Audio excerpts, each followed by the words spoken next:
Calibishie has always been a very active community.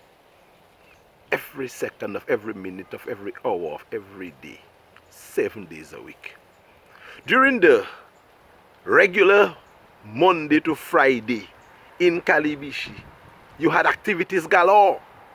From barber shop by Tebe and Power to the fellas playing their music and drinking their little guag galbanzo to mepui. Somebody gets somebody vexed and mepui like joke from across the flowers. To the little sprags and pepper gambling of the guys. To the little fishermen activities, the pulling in of the boats when the boats come in and pushing the boats out when the boats go out. I mean, just imagine it. Calibishie was just always so active. There was something to engage you throughout, and you chose what you want. Calibishie was like one major theater. Back in the day, I speak about my stories then. And when I am in the village, even in the contemporary time, it is almost similar, you know. I mean, things have changed. And right now, the children are playing with gadgets. And they can connect with people. Look at what I'm doing now. I'm doing a program that's going to be broadcast live throughout the world in a little while. We didn't have that in my days as a boy. We didn't have internet and smartphones. Phones were, in fact, we had no phones.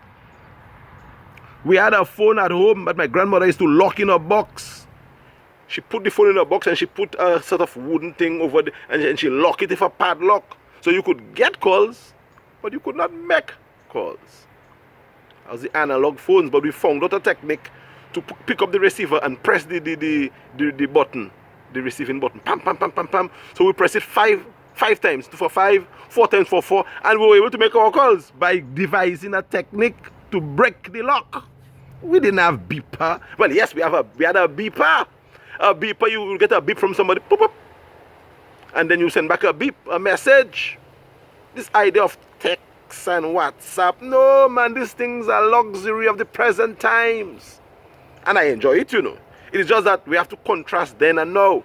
And before my time to my grandmother's time, my mother's time is Telegram and those things. So we have been making strides, and Calibishie has been coming along. But remember, we must relate our stories past to present for us to know where we're going.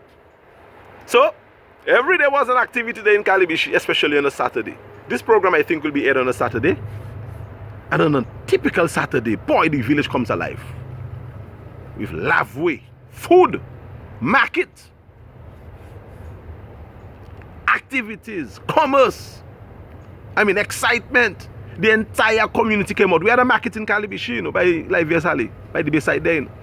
A thriving market that people from Marigot sometimes used to come down to. Certainly Woodford Hill, Wesley, Benson's the May, at the Calibishie market. Fresh meat, products, things to eat. Can't done. The market would start about 5 o'clock, 4:45. People like Mewo was always at the market. Vona, she controlled the market. She was the queen of the market. People like Elmina, you check.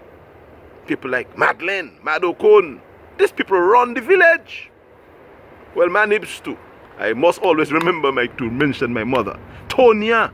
Rosalind was younger, but Tonya, who was a stepmother, was a major in making potato pudding. And bread too, I think. You know, Tonya was very good with the culinary arts.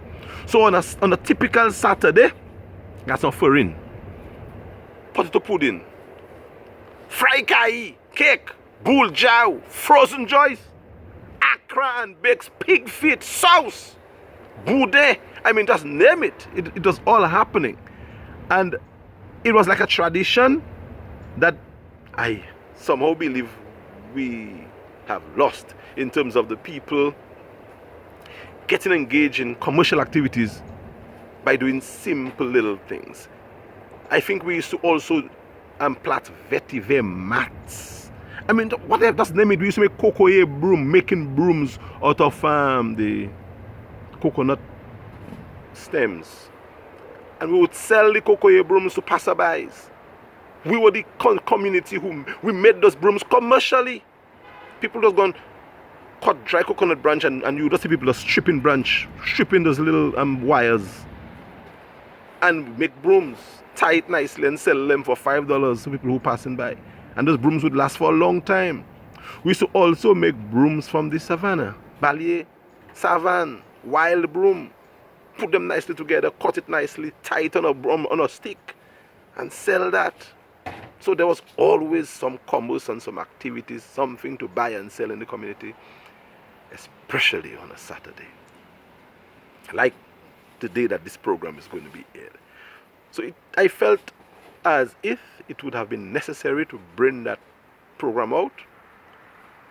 And on a future program, I will tell you a story that my grandmother told me about her expeditions to Portsmouth to try and sell the agricultural produce. Because before Calibishie had market, it was Portsmouth that was running things. So I'll give you a story that Mamo told me about one of the trips, or probably incidents which took place on the several trips to Portsmouth, but one of them stood out to me in terms of a particular activity which happened a Friday morning on one of those trips to Guatas.